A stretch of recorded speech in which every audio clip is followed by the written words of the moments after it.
Hello everyone, and welcome back into my kitchen. Today I'm doing yet another collaboration with my friend Andrew of Andrew Simple Cooking and Sylvia of What's Cooking at Mom's Kitchen. So today we're doing these Valentine's recipes from around the world. So let me show you what I'm going to do. Let's go.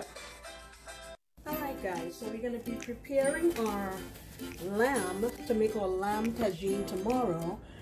But I want to leave it in the fridge to marinate overnight. So I have a little bit more than a pound of lamb here, and I've already washed it with lime and water like I usually do. I have a couple cloves of garlic.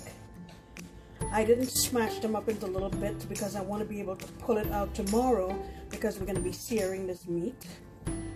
A couple slivers of ginger.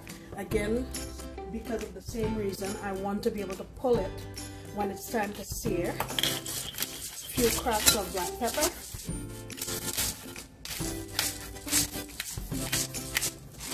As much or as little as you want.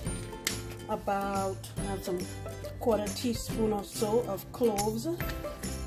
If you don't have the ground one, just throw in one clove. Chicken bouillon. I'm gonna say that's about a teaspoon. Not a teaspoon, sorry, a tablespoon. Mike, I know you're saying that's not a teaspoon. You're sitting here telling Miss Pam that's not a teaspoon. Alright, smoked paprika. I'm putting in about a tablespoon. Ground cumin. I usually grind my own cumin. I'm going to put in about a teaspoon. Turmeric. I'm going to put in about a half of a teaspoon. Ground coriander, half a teaspoon. And red chili powder, half a teaspoon. All I'm going to do is give it a mix, give it a good mix, and cover it with plastic and set it in my fridge overnight. And tomorrow, God's willing, we will make our lamb tagine.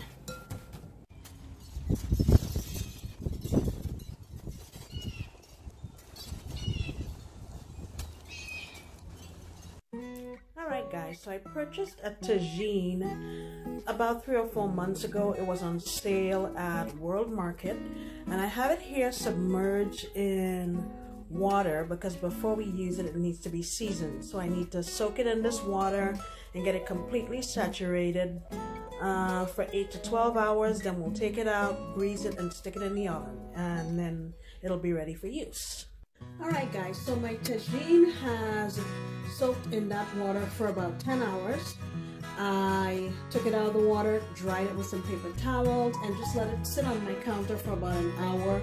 And then I pasted it all on the inside, as you can see, both pieces with olive oil.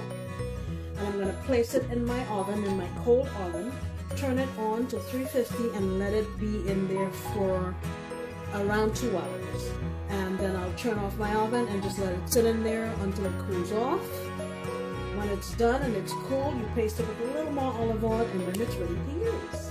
So we'll do that, and tomorrow, lamb tagine.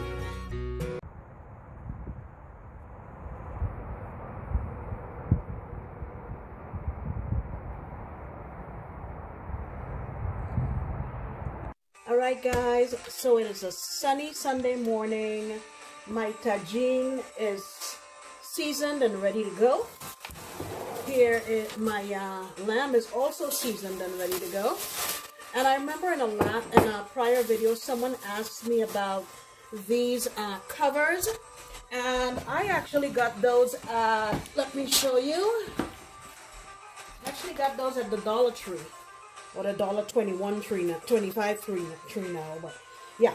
Okay, so ooh, I wish you could smell the aroma coming off of this right now. Okay, so You're probably looking at the plethora of ingredients that I have here, and you're thinking, oh my God, not all of that. Yes, all of that.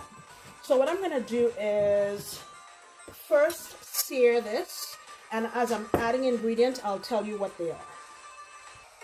Alright, so I have a frying pan here on the fire. You see my tagine in the background. I'll probably move it from here so it doesn't get splattered with grease. So what we're going to do now is just sear our lamb to get some nice color on it. I'm going to go in with some olive oil. I think that's enough. Maybe a tablespoon and a half or so. And just go in with each piece and sear it on each side.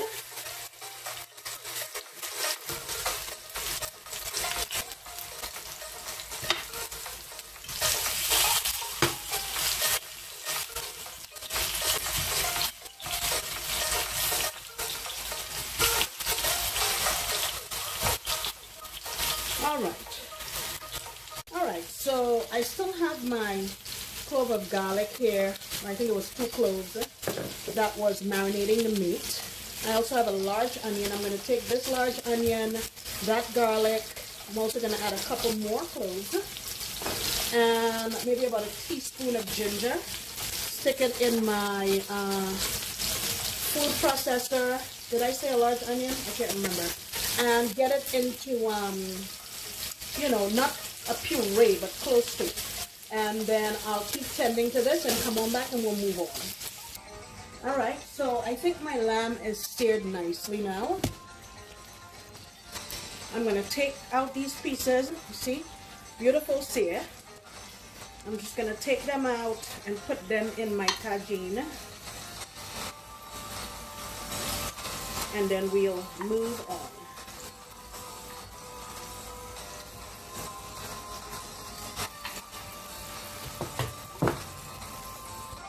Alright, so my pan is back on my fire. I'm going to add in another tablespoon or so of my olive oil.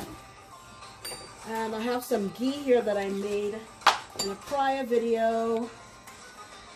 Just going to add about a tablespoon also.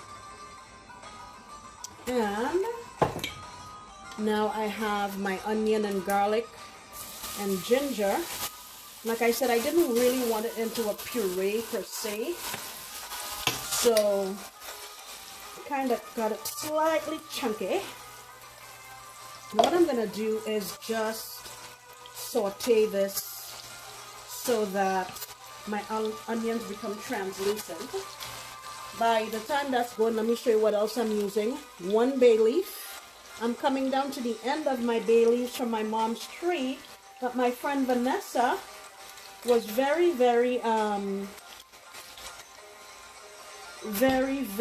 thoughtful and sent me some more. I have a box that I need to do an unboxing so you can see everything I got from the Caribbean. I got a couple sticks of cinnamon, a small one and a big one. I have 2 allspice berries. Throwing that in there in my tagine. And I'm just going to keep this going. The other thing I have is 1 carrot.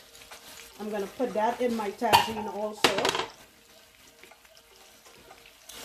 I have about 3 or 4 stalks of cilantro that I tied up here. That's going into the mix. I dropped my saffron. But I'll put that in a few minutes. So I'm just going to get this sauteed and I'll be back. Alright, so this has been going there for a few minutes. I'm going to add in some heat. Call in a half a teaspoon of cayenne.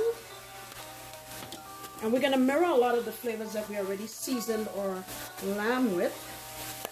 I have my smoked paprika. I'm putting a full teaspoon. Cracks of my black, oh, that smoked paprika smells so delicious. Few cracks of black pepper. And my saffron fronds here. Just a few like that. And you just want to like rub them between your hands. Get them in there. Cumin. That's a good teaspoon. Coriander. Half a teaspoon. Again, turmeric. I am putting in about a teaspoon, I would say. Mike, I know you're watching and you're like, that's not a teaspoon. What else? Oh, this spice, Ras El Hanout. That is a North African spice that we're going to be using in here. I'm going in there with a good tablespoon. Now, this is a combination of a lot of the things that we've already put in there, like coriander, pepper, turmeric, and it also has ground up roses. So that's pretty cool. I'm going to get this all mixed up here, just so that those spices have a chance to toast. Ooh, that smells fantastic. Alrighty. And you know I'm gonna have to add a little more of my chicken bouillon because we added carrots and we added this stuff. So I am going to say maybe about a tablespoon and a half. I'll hold off on this until a little bit later.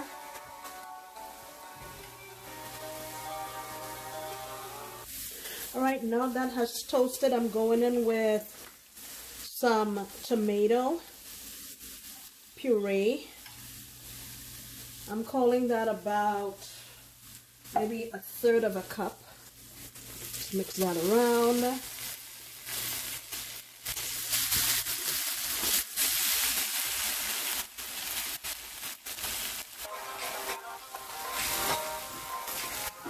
And then I'm gonna add in some water. This is probably about a cup or so. I hope I can get that to fit in my tagine. Alrighty.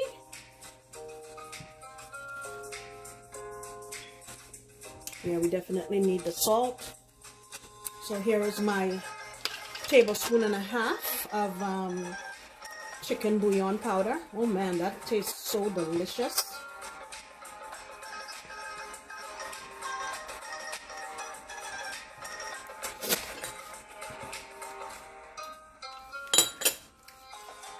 Yeah. All right. So now let me show you what I'm going to do. All right, so here's my tagine. I'm going to add in some chickpeas. And usually apricots or prunes are put into this dish, but I went to the store, I couldn't find apricots, dried apricots. So I'm going to use these golden raisins. They have a very similar taste to dried apricots. Put that in there. And now, very gingerly, try to get as much of this in here as I can. I hope I didn't overdo it.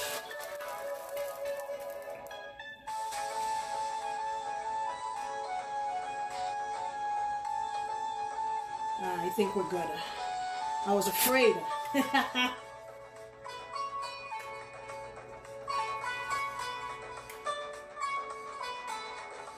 All right. Okie dokie. So, usually you don't want to put a whole lot of liquid into a tagine because the way this works is that, let me get some on this side here. And I like, you know, I did it this way because I wanted all my meat and everything to be covered in that sauce. So where's my lid? Okay. So the lid, you see it's dome shaped. There's no hole or anything. So what happens is the steam is created in there and it condensates and goes back down into the dish. So you're not really losing any liquid. So I'm going to cover this down and put it in my oven at 350 degrees for about 2 hours, and then I'll be back. All right, so there she is. I put my rack all the way down to accommodate for the height of it, and 350, 2 hours.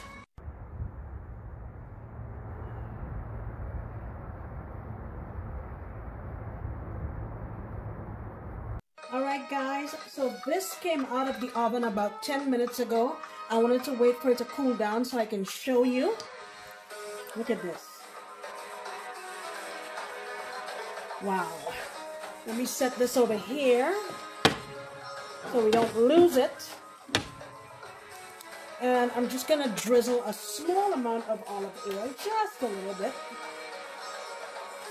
Okay.